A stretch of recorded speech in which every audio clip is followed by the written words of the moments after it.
यांनी गेल्या काही दिवसापासून आपण या पाठामध्ये माऊलींचं मत क्षत्राबद्दल काय आहे हे जाणून घेत असताना एकूण 36 तत्वाचा सांगात मेळावा आपण पाहिलेला आहे। तर प्रस्तुत या ओव्यामध्ये ज्ञानोबराय म्हणतात,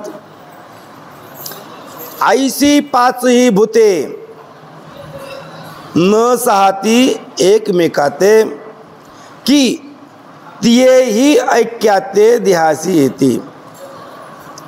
विचार जर केला तर पंचमहाभूत एकमेकाचे वैरी आहेत।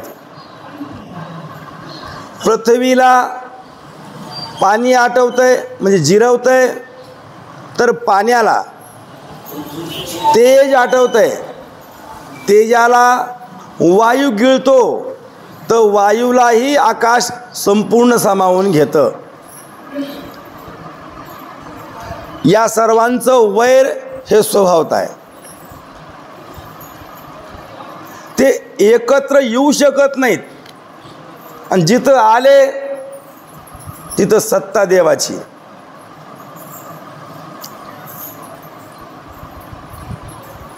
एकमेकाला न सहन करणारे पंचमहाभूत बघा तुम्ही। आपण जर विचार केला किंवा अनुभव घेतला, माती जर पाण्यामध्ये ठेवली तर किती काळ राहील? राहू शकत नाही। मातीला जिरवून टाकण्याकरता पाणी तत्पर आहे, पण तेच पाणी जर तेजासमोर आलं तर ते तेज पाण्याला जाळल्याशिवाय राहत नाही। आणि जरी तेज मोठं असलं तर तेजाला तो वायू गिळल्याशिवाय राहत नाही, आणि आकाश त्या वायूला आपल्या पोटामध्ये सामावल्याशिवाय राहत नाही। एकमेकाचं स्वभावता वैर हे आत्ताचं वैर नाही, तो पूर्वापार चालत आलेलं परंपरेने हे वैर आहे। पुढेही चालू राहील, आताही आहे आणि पूर्वीही होतं।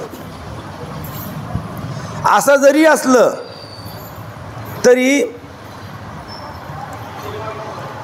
या देहामध्ये आल्यानंतर हे पाचही भूत मात्र ऐक्याला येतात, एकत्र येतात आणि एकमेकाचा नाश करत नाहीत। हे आश्चर्य आहे, ही शक्ती आहे। आईशी पाचही भूते न सहाती एकमेकाते, एकमेकाला सहन न करणारी, एकमेकाचा ग्रास करणारी अशी पंचमहाभूत स्वभावता वैर असणारी, पर आपलं परस्पराचं वैर विसरून या देहामध्ये ऐक्याला येतात। पहा तुम्ही, आपल्या शरीरामध्ये हे पंचमहाभूत पूर्ण आहेत, पूर्ण आहेत। पृथ्वी बघितली आपण तर अंगाला मळ काढला तर निघतो। पृथ्वीचा अंश आहेच आहे, पृथ्वी आहे। पाण्याचा अंशही आहे। जर पाणी कमी झालं तर माणसाला थकवा येतो, चक्कर येते, शक्तिहीन बनतो। पाणी बी आहे, तेज त्याची गरज आहे। तेजाशिवाय आपण खाल्लेलं पचल का? शक्य नाही।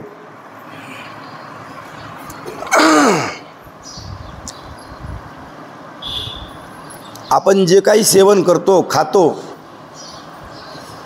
त्या सर्व पदार्थांना पचन करण्याचं काम कोणाचं आहे? तेजाचं आहे।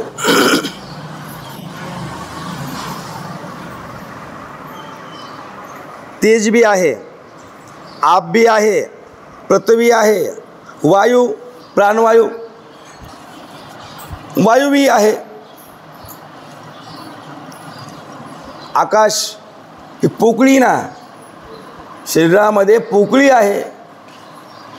म्हणजे पंचमहाभूत आपल्या या पूर्ण देहामध्ये ऐक्याला आले।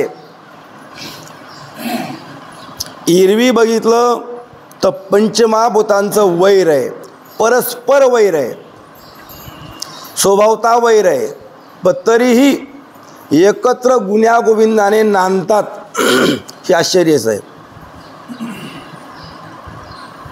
माऊली म्हणतात, द्वंद्वाची उकी विखी सोडून वसती एकी, एक एका ते पोकी निज गुन्हेगा.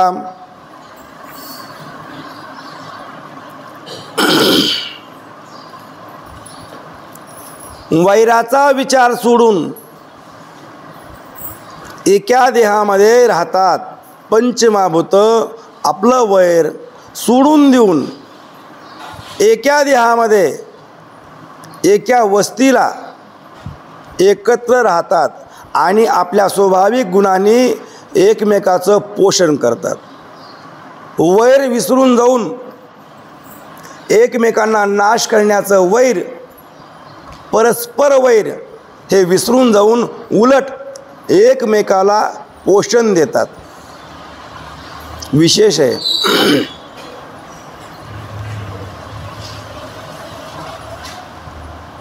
सत्ता भगवंताची आहे म्हणून घडतंय.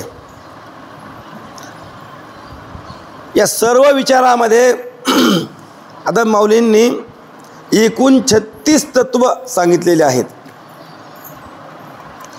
आता जे सांगायचं आहे त्यांना, हे पंचमहाभूत एकत्र आले, परस्परांना एकमेकाला सहन न करणारे,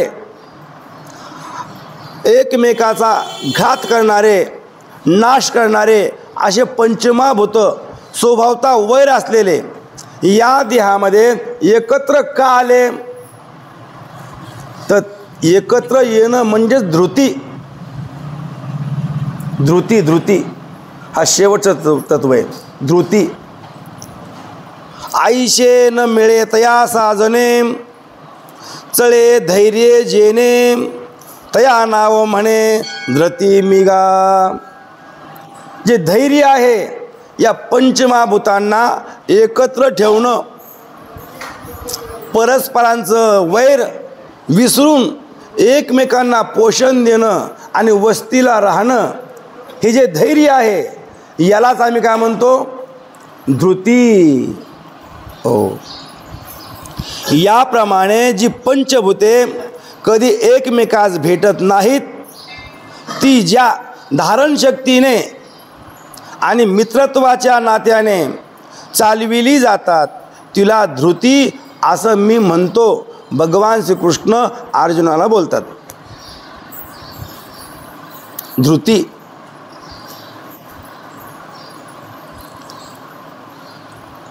धृतीलाच धैर्य म्हणतात. धैर्य, धृती.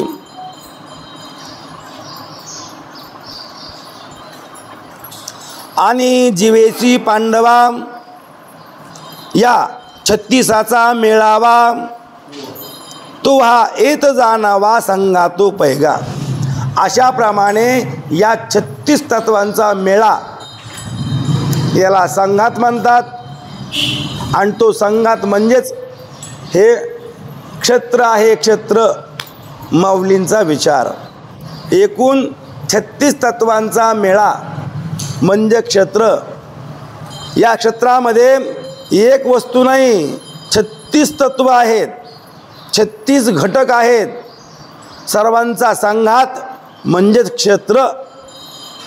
या देहामध्ये देहाचा विचार करताना असा हा देह या 36 तत्वापासून निर्माण झाला.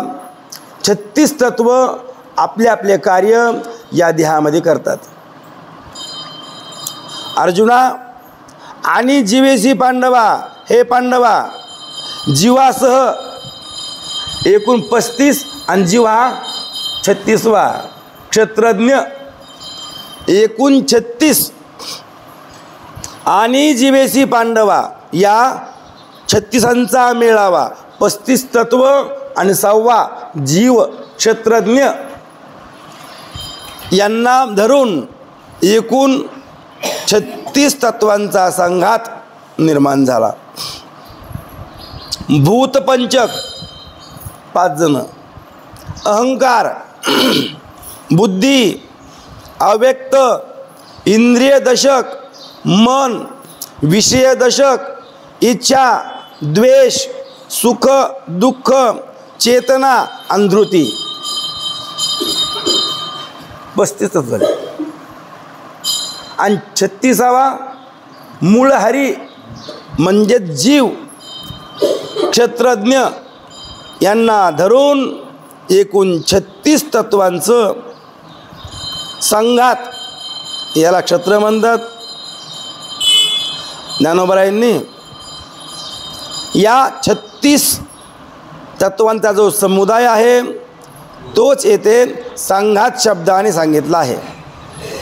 मूळ गीतेमध्ये क्षेत्रामध्ये जीवांचा अंतर्भाव केला नाही, परंतु ज्ञानोबरायांनी क्षेत्राभिमानी जीवाचाही क्षेत्रामध्ये अंतर्भाव केलेला आहे. यावरून क्षेत्रज्ञ शब्दाने श्री ज्ञानेश्वर महाराजांना शुद्ध निरुपाधिक साक्षी आत्मा अभिप्रेत आहे आणि देहादी विशिष्ट जीव क्षेत्र म्हणून अभिप्रेत आहे. त्यामुळं महाभूतादी धृतीपर्यंत सांगितलेली 35 तत्व आणि जीव यांना मिळून क्षेत्राचे एकूण 36 तत्व होतात आणि 36 तत्वांचा समुदाय म्हणजे संघात आहे आणि तो संघात म्हणजे क्षेत्र आहे. पहा, अशा प्रमाणे ज्ञानोबरायांनी क्षेत्राबद्दलचा विचार आपल्यासमोर प्रगट केला. अनेकांचे मतं आपण अगोदर पाहिली. हो, जीववादी त्यांनीही आपलं मत प्रगट केलं, प्रकृतीवादी त्यांनी सांगितलं, नंतर पुन्हा ते संकल्पवादी त्यांनी सांगितलं, स्वभाववादी त्यांनी सांगितलं. सर्वांच्या मतांचा विचार केल्यानंतर ज्ञानोबा यांनी आपलं मत मांडलं आणि त्या मतामध्ये क्षेत्रसंबंधाने 36 तत्व आहेत. विचार करा, 36 तत्व या देहामध्ये नांदतात.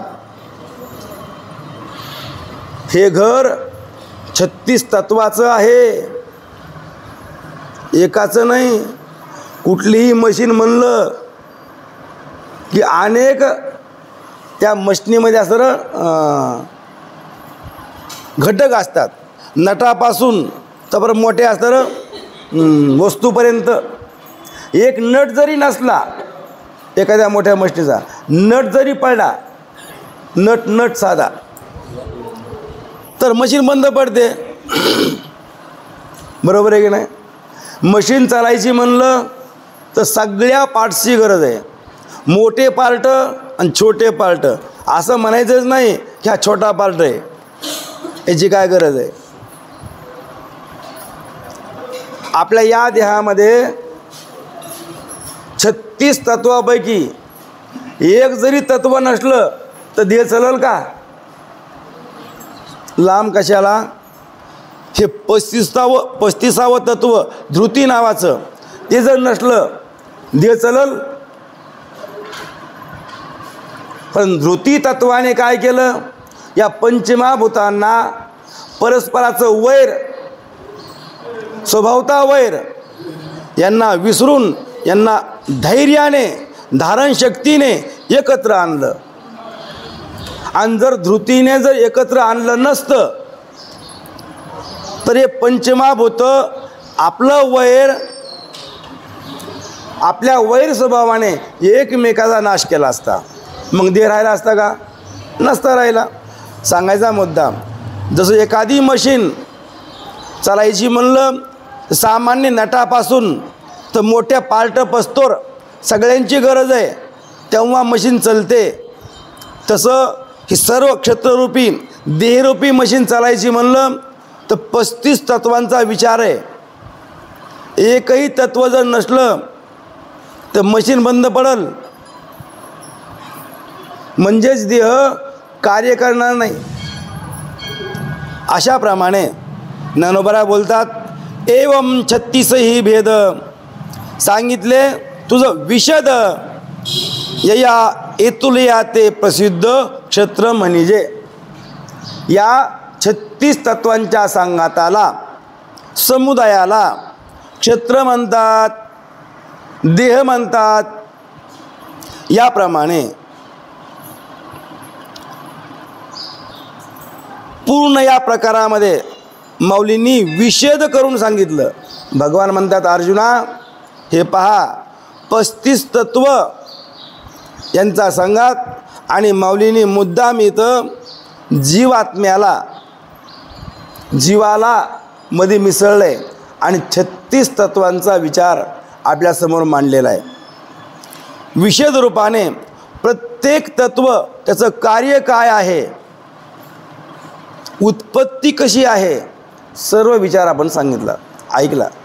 बुद्धीची उत्पत्ती ऐकली, अहंकाराची उत्पत्ती ऐकली, हो, उत्पत्ती मनाची तीही ऐकली. आपण जरी म्हणलो, आपण म्हणण्यापेक्षा जरी माऊली म्हणले वाया मन हे नाव एरवी कल्पनाची सावयव दयाची निसंगे जीवदशा वस्तू. जीवाला जीवदशा, त्या वस्तूला आत्म्याला जीवदशा कोणामुळं आली, मनामुळं आली. एरवी आत्मा, वस्तू म्हणजे आत्मा शुद्धच आहे, शुद्ध आत्मा आहे, पण त्या आत्म्याला या मनामुळं जीव ही उपाधी लागली. जीव दशेला यावं लागलं आत्म्याला मनामुळं. हो, असं ते मन जे इच्छित ते वाढवी, इच्छा वाढवत आहे मनामुळं. मनाचंही सांगितलं. एकूण माऊलींनी सर्व क्षेत्रामध्ये विचार करताना सगळ्या घटकांची, तत्वांची उत्पत्ती, त्यांचं कार्य, त्यांचा स्वभाव सगळं वर्णन केलं. आणि अशाप्रमाणे या पूर्ण क्षेत्राचा विचार सांगितल्यानंतर माऊली म्हणतात रतांगाचा मेळावा जेवी ऋतू म्हणजे पांडवा का आदोर्दो अवेवा नाव देहो. रतांगाचा मेळावा, रथ रथाचे अंग, चाक, आक, धुर, जोखड, वरचा सांगडा इत्यादी. रथ म्हणलं की त्या दोरीपासून बांधायच्या, चाक वगैरे सगळ्या समुदायाला आपण काय म्हणतो, रथ म्हणतो. रथाचं ते घोडे जुंपण्याचं असेल, जू असेल ते सुद्धा, वरचा सांगडा ते सुद्धा, चाक, आक, एखादा खिळा, सर्व अवयवांना धरून आपण काय म्हणतो, रथ. हो, किंवा नाभीच्या खालच्या व वरच्या अवयवांना देह हे समुचित नाव आहे. आधो आणि ऊर्ध्व, आधो आणि ऊर्ध्व दोन भाग आहेत. कमरेच्या खाली आणि कमरेच्या वर, आधो आणि ऊर्ध्व. भगवान शंकराचं जे धामाचं वर्णन करताना एक पूर्ण धाम नाही. केदारनाथ हे आधो भाग आणि पशुपतीनाथ हे ऊर्ध्व भाग. पशुपती नेपाळला भगवान शंकराचं नाभीच्या वर शरीर आहे आणि ते बी पंचमुखाचं आहे, 5 मुख आहेत. आणि केदारनाथला आधो भाग आहे. आधो भाग आणि ऊर्ध्व भाग दोन्हींना मिळून समुचित नाव देह आहे, पूर्ण देह. करी तुरंग समाजे सेना नाम निपजे का वाक्य मणिपती पुंजे अक्षरांचे. ज्ञानोबराय म्हणतात आता सैन्य जरी म्हणलं तर सैन्यामध्ये काय असतं? हत्ती, घोडे, पायदळ, रथावाले असतात ना. करी तुरंग समाजे हत्ती, घोडे, पायदळ आणि रथ यांच्या समाजाला सेना हे नाव असतं. सेना म्हणजे आपलीकडे बघा, वायुसेना आहे का नाही? वायुसेना आहे, जलसेना आहे, वायुदल आणि ते जलदल आहेच ना. पण सगळ्याला मिळून काय एक सेनाच आहे ना. सेना सगळ्यांना धरून सेना असते. त्याप्रमाणे किंवा अक्षरांच्या समुदायाला वाक्य म्हणतात. अक्षर तुम्ही तर सर येतं, तुम्हाला माहिती वाक्य म्हणजे काय. हो, वाक्य पूर्ण करा आहे की नाही. म्हणजे अक्षरांच्या समुदायांना वाक्य म्हणतात. तसं किंवा का जळधरांचा मेळा वाच्य वै आभाळा नाना लोका सकळा नाम जग. पाणी धारण करणाऱ्या मेघांचा समूह त्याला आभाळ म्हणतात. बरोबर आहे का? जळधरांचा मेळा वाच्य होय आभाळा. वाच्य म्हणजे ज्याला आभाळ म्हणतात. कशाला? जळधरांचा मेळा, मेघांचा समूह. आपण काय म्हणतो? आज आभाळ लय आलंय हो. आभाळ आलंय म्हणजे आभाळ म्हणजे हे मेघ समुदाय. आपण मेघ कोणाला म्हणतो? ज्यामध्ये पाणी आहे त्याला मेघ म्हणतो, आणि ज्यामध्ये पाणी नाही त्याला आपण ढग म्हणतो. आता आलाय ढगफुटीसुद्धा, पण ढग सरासरी पडतोच असं नाही, पण मेघ मात्र कोसळतो. मेघ पाण्याने गच्च भरलेलं त्याला आपण काय म्हणतो? आभाळ. हो. नाना लोका सकळा नाम जगो. बघा माऊलींची व्याख्या. चतुर्दश लोकांना जग हे नाव आहे. चतुर्दश 14 भुवन, खाली 7 वर 7. आत्ताच्या शिकलेल्या माणसाला खाल्ले लोक माहिती नाहीत आणि वरलेही माहिती नाहीत, फक्त भूलोक माहिती, मान्य बी नाहीत, त्यांना मान्य नाहीत. पाताळामध्ये 7 लोक आहेत. लोक म्हणण्यापेक्षा भुवन आहेत. भुवन, भुवन म्हणजे जसं पृथ्वी भुवन आहे, ही सृष्टी आहे, त्याप्रमाणे सप्त पाताळ आहेत खाली, एकापेक्षा एक, खाली खाली खाली.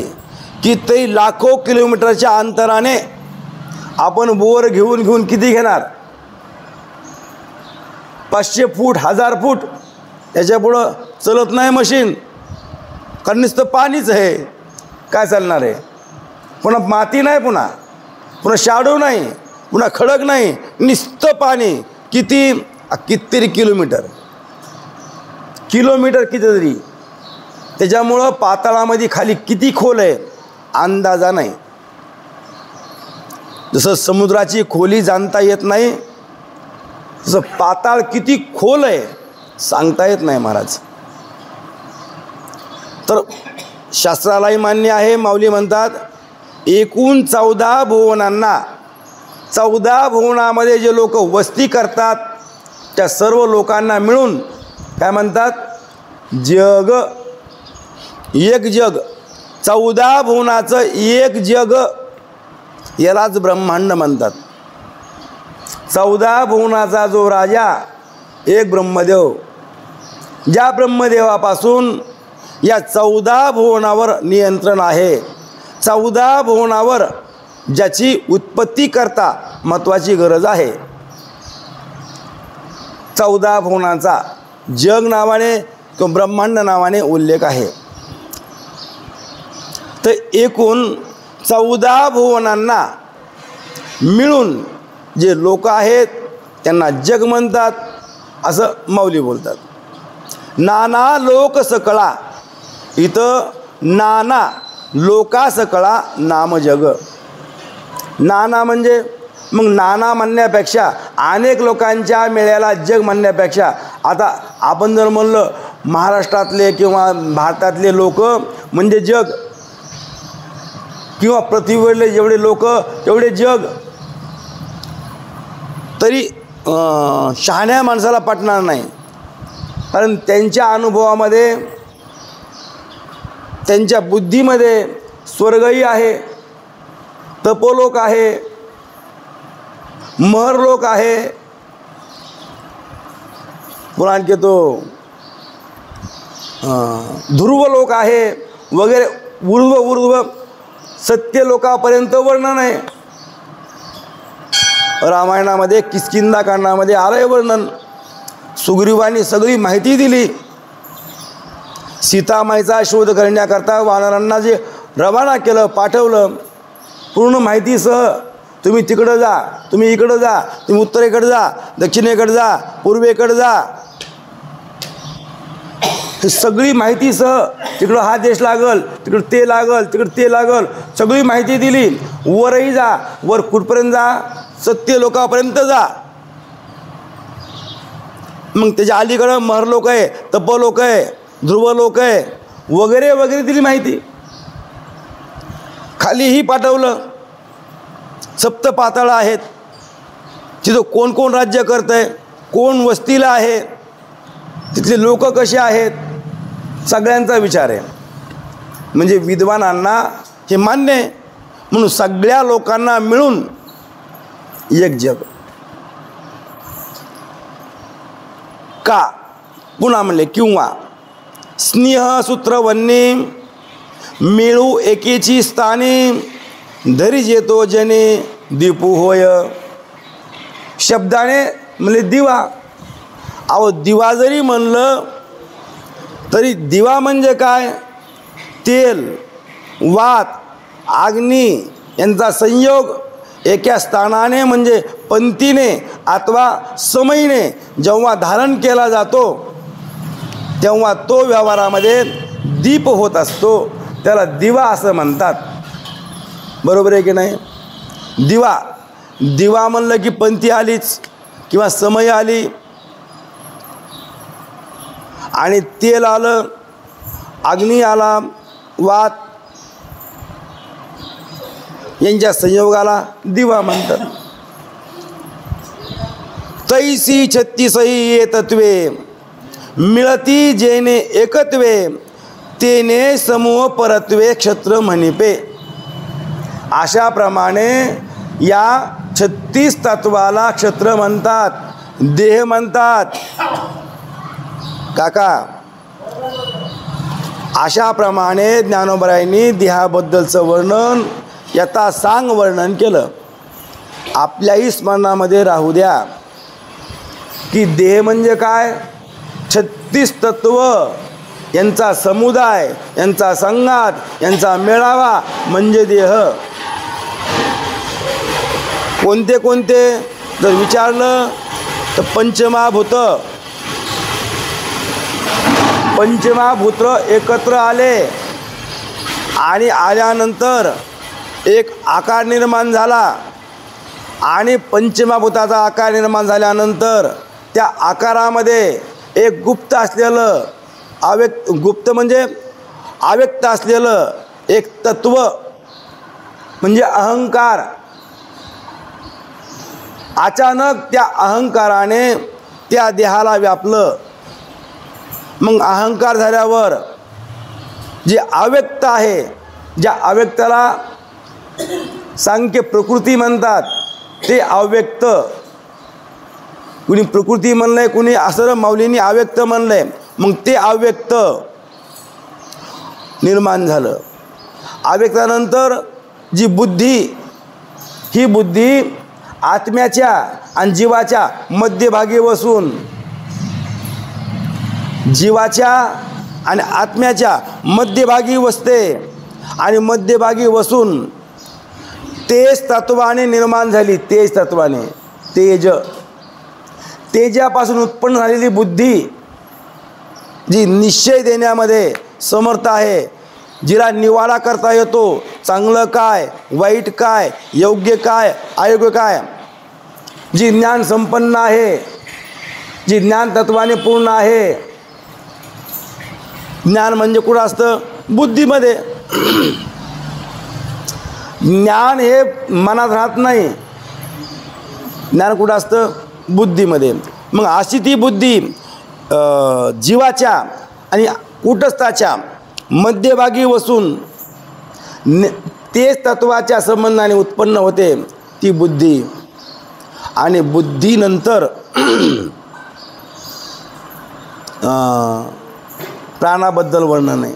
पंचविषय आणि 10 इंद्रिय, पंचकर्मेंद्रिय, पंचज्ञानेंद्रिय आणि प्रत्येकाचे विषय.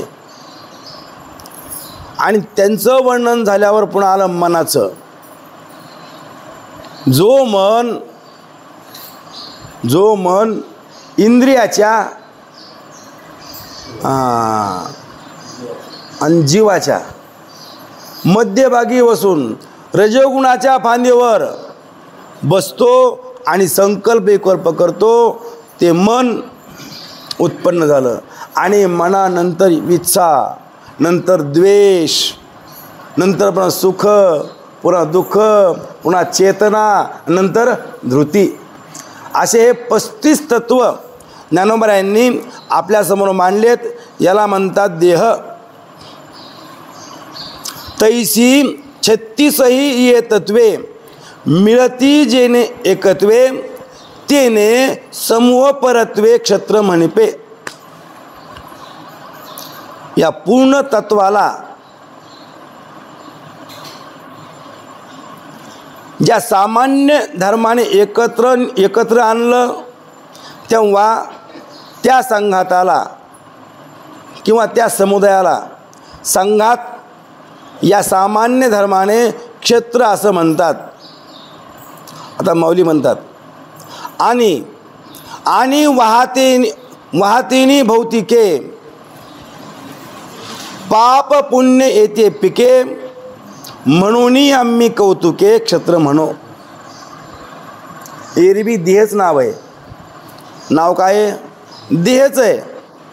परंतु आम्ही क्षत्र म्हणलोत. क्षत्र म्हणण्याचा उद्देश आणखी एक सांगितला.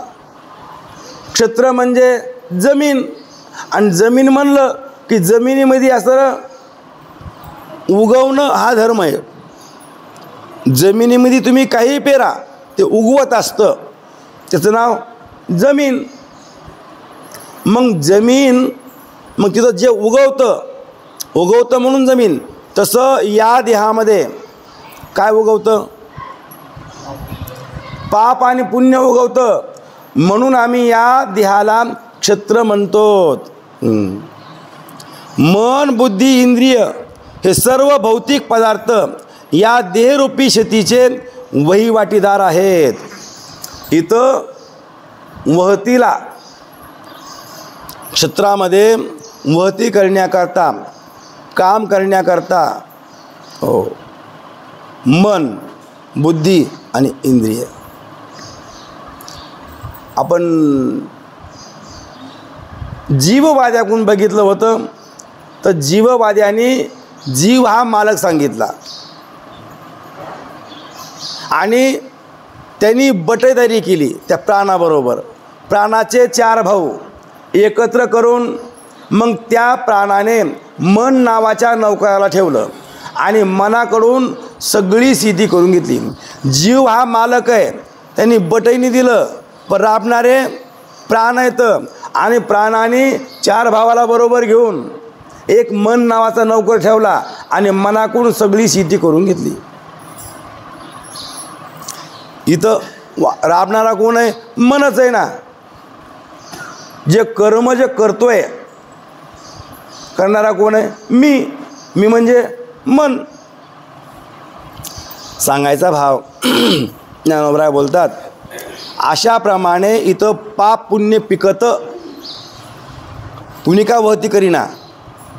वहती मनाने करू, बुद्धीने करू अथवा इंद्रियाने करू, परंतु वहती केल्यानंतर जे पिकतं ते पाप पुण्य.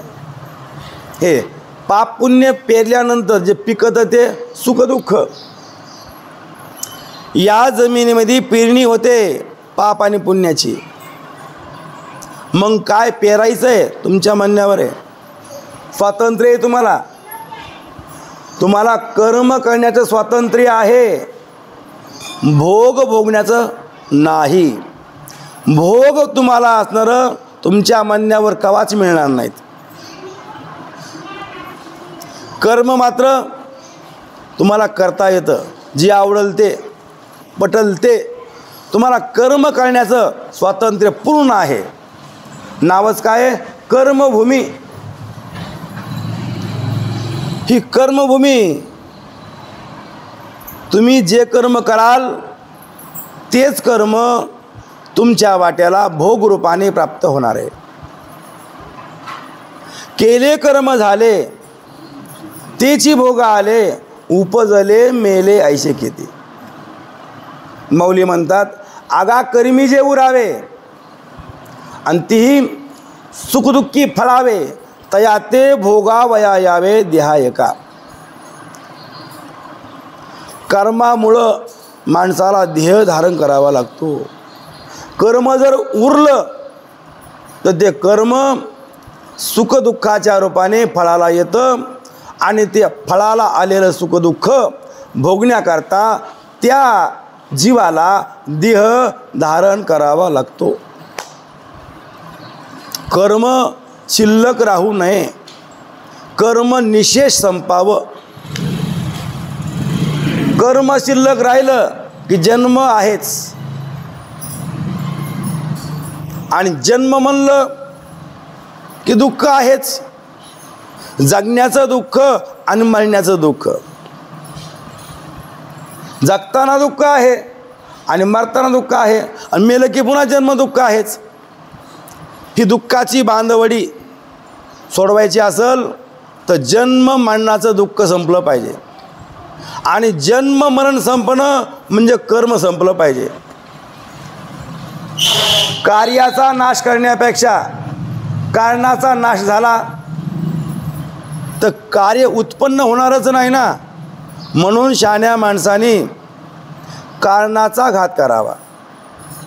आपोआप कार्य नासत असतं, संपत असतं. कारण काय आहे? कर्म. कर्म संपावं. कर्म संपलं की जन्मच नाही आणि जन्म नाही तर मरण नाही, मरण नाही दुःखच नाही. सगळ्या दुःखातून मुक्तता. कायमचं आत्यंतिक दुःख गेलं.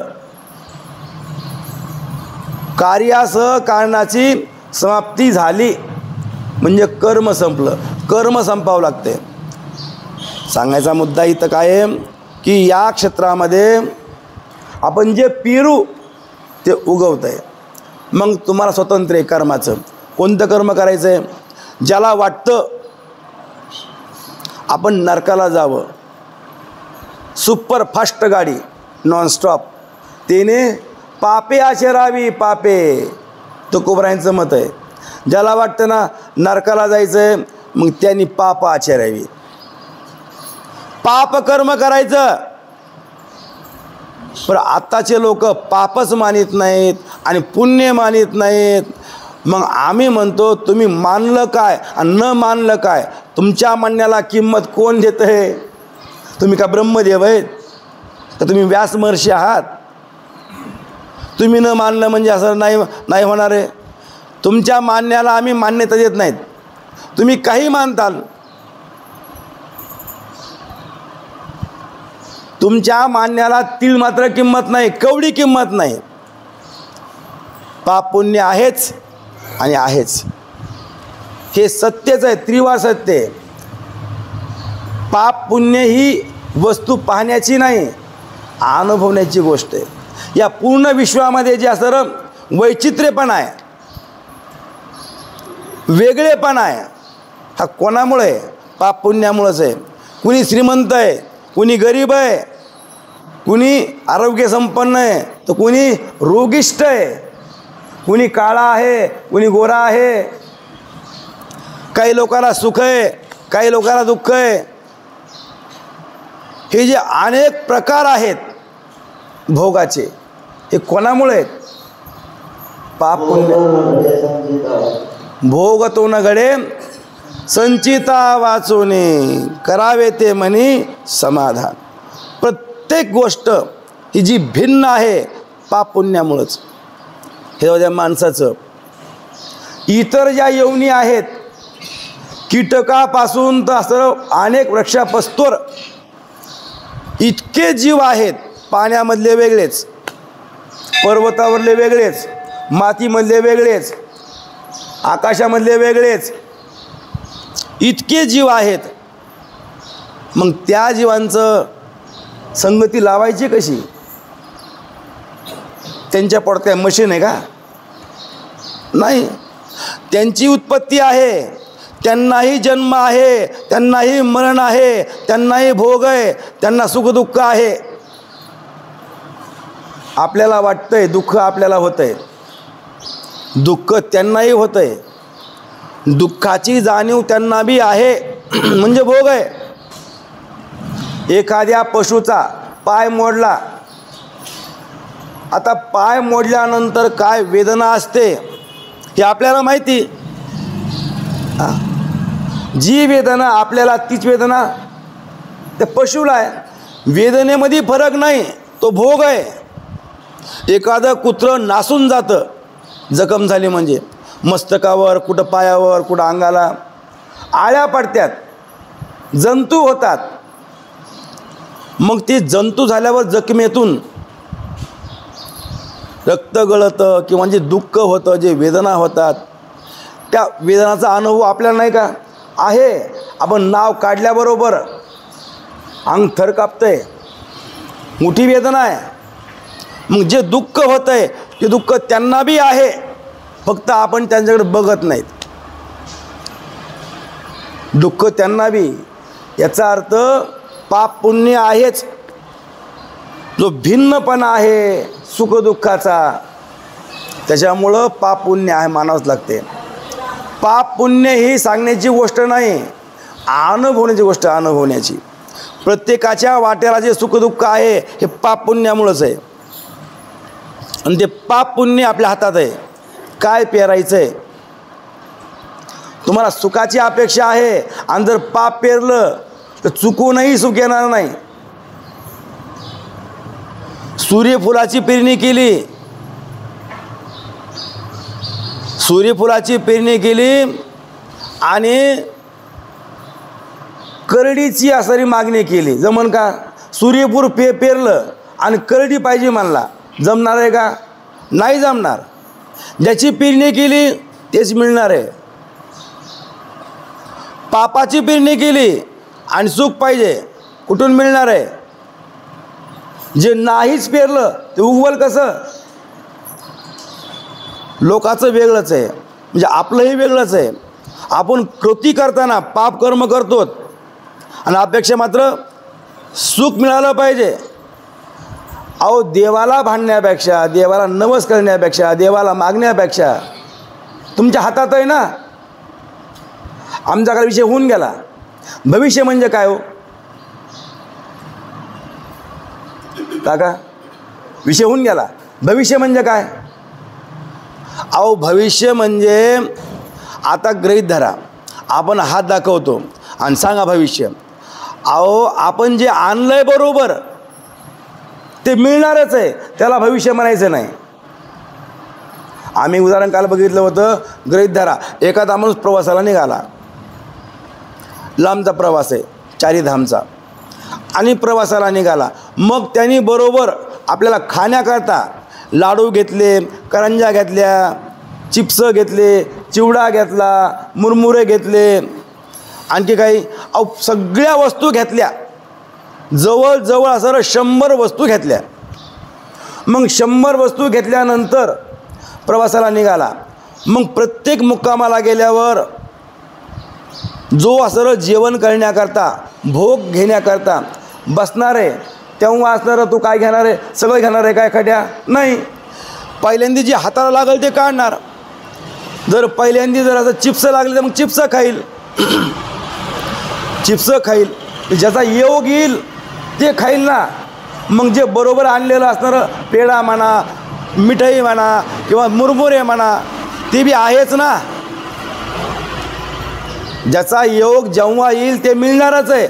आपण जे बरोबर आणलं आहे ते आपल्याकरताच आणलं आहे. फक्त कर्म धर्म संयोगाने योग आला, जमणारच आहे, ते आपलंच आहे. मग आपलंच आपल्याला घेणं याला भविष्य म्हणत नाहीत. आपलंच आपण भोगणं याला भविष्य म्हणत नाहीत. आपल्याबरोबरच आहे, आपलंच आहे आणि आपल्याला जर भोगायचंच आहे त्याला भविष्य म्हणायचं नाही. भविष्य कशाला म्हणायचं? भविष्य त्याला म्हणायचं ज्याचं वर्तमान चांगलं त्याचं भविष्य चांगलं. आत्ता काय करतोय तो? आत्ता पेरणी कशाची करतोय? हो, आत्ता जो कर्म करतोय, आता जी भक्ती करतोय का पाप आचरण करतोय? आता जर आचरण चांगलं असेल तर भविष्य उत्तम आहे. ब्राह्मण देवाकडे बघायची गरज नाही. माझं भविष्य तुमच्या हातात आहे. चांगलं कर्म केलं, उत्तम भविष्य. म्हणजे पुढं जे मिळणार आहे हे बरोबर आणलेलं नाही. बरोबर आणलेलं हे सारायचं आहेच, पण पुढचं जे आहे आपली अपेक्षा काय आहे? सुखाची. सुख पाहिजे ना, मग चांगलं कर्म कर. चांगलं म्हणजे काय? चांगलं कर्म, वाईट कर्म याचा निवाडा आपल्या म्हणण्यावर नाही. कधी कधी कर्म करताना आपल्याला कर्म चांगलं वाटतंय आणि शास्त्र त्याला वाईट म्हणतंय. मग चांगलं वाईट कर्म ठरवण्याकरता शास्त्र निर्णय, आपल्या म्हणण्यावर काहीच नाही. शास्त्र म्हणेल ते सांडावे, राज्य ही तृण मानावे, जे घेववी न म्हणे विषयी विरू. सांगायचा मुद्दा आपल्या म्हणण्यावर नाही. कुठलंही कर्म हे शास्त्राच्या चौकटीत बसलेलं पाहिजे. शास्त्र म्हणलं हे कर्म करा, पुण्यप्रद आहे, मग तेच करायचं. आम्हाला जरी ते पाप वाटलं तरी शास्त्र नियम आहे, उल्लंघन करता येत नाही. उल्लंघन कुणी केलं नाही, मग आपण काय करायचं? संतांनीही आपलं जीवन शास्त्राला धरूनच चाललेले आहेत. एवढे मोठे ज्ञानोबाराय, तुकोबाराय आदी संत हो व्यसांचा मागोवा घेतो. शास्त्र करा ते वाट पुसू तू म्हणजे पुसणे नाही, त्यांना विचारूनच जीवन जगले. हे निषिद्ध आचरण कवाच केलं नाही. शास्त्राच्या विरुद्ध कधी वागलेच नाहीत, गेलेच नाहीत. हो, वेद मार्गे मुनी गेले, त्याचे मार्गी चालिलो. नकळेविषयी अंधा मुनी उघड बोलिलो. महत्त्वाचा मुद्दा आहे, आपण जे पेरावं तेच मिळतं. इथं पाप आणि पुण्य पेरावं लागतं आणि सुखदुःख प्राप्त होत असतं. मग सुखाची अपेक्षा असेल तर सुख पुण्य पेरा, आणि जर दुःखाची अपेक्षा असेल पाप पेरा. पेरणी तुमच्या म्हणण्यावर आहे, स्वातंत्र्य आहे. काय पेरायचं आहे तुमच्या म्हणण्यावर. हो, फळ द्यायचं काम माझ्याकडे. बघा ना, देवाने सगळी सत्ता आपल्याकडे घेतली. कर्माचे मालक तुम्ही, पण फळ मात्र देणारा मी आहे. जरी तुम्ही चांगलं कर्म केलं, त्या चांगलं कर्माचं फळ कधी द्यायचं आहे माझ्या हातात. हां, देणं माझं काम आहे, पण कधी देणं माझी सही लागती. भगवंताची सही असल्याशिवाय ते फळ मिळतच नाही. म्हणून तर भगवंताची भक्तीही करावी लागते. सगळं कर्मावरच म्हणल्यावर मग तर बरं आहे, काय देवाची गरज आहे? हां, भक्तीची काय गरज आहे? सही करता आपणच करायचं आहे, पण सही त्याची ना. तुमची पगारसुद्धा मिळण्याकरता काय पाहिजे? सही पाहिजे ना. काम तुम्ही करायचं आहे, पगार तुम्हाला मिळणार आहे, पण सही वाचून मिळते का? कोणाचंही तेच आहे. म्हणून तर भक्ती करायची. बरं, कधी कधी वाटतं की कर्मातही आपण जे कर्म केलं आहे आणि जर एखादा भोग मागं पुढं करायचा असेल, सत्ता कोणाची? देवाचीच आहे. आम्हीच कर्म केलेलं आहे, पण त्या कर्माचं फळ आम्हाला आत्ता पाहिजे. आत्ता पाहिजे ना, मग देवाकडे चला, बदल करा बाबा. हे आम्हालाच मिळणार आहे, आमचंच कर्म आहे, बरं जे पुढं भेटणार आहे ते आम्हाला आत्ता गरज आहे. मग भक्तीच्या संबंधाने देवाला विनंती केली तर ते होऊ शकतं. म्हणजे तो भोग द्यायचा आहे कधी, त्याच्या हातात आहे. आणि कसा द्यायचा आहे, कधी द्यायचा आहे, कोणत्या रूपाने द्यायचा आहे, त्याच्या हातात आहे. ईश्वर आहे तो.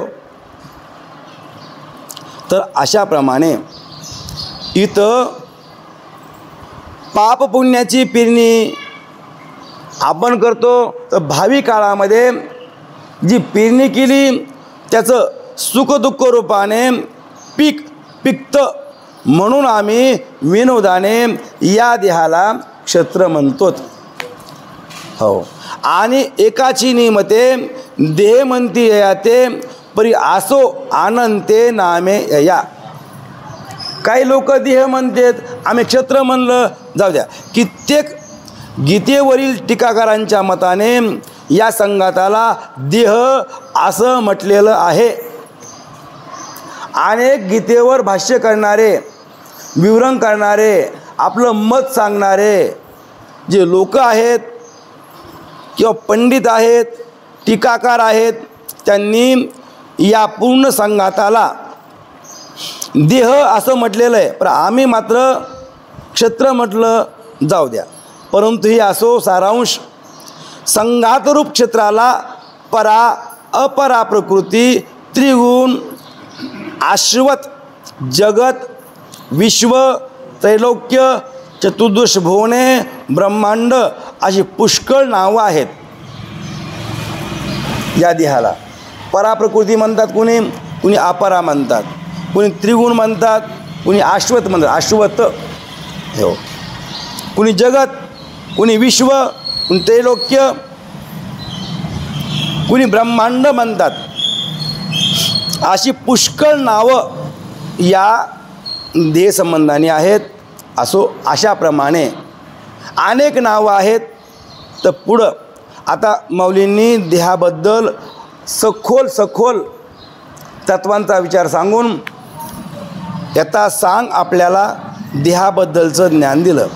आता हा विषय संपणार आहे, आपण उद्याला पाहू. कुंडली कवरधारी विठ्ठल, पंढरीनाथ भगवान, माऊली ज्ञानेश्वर.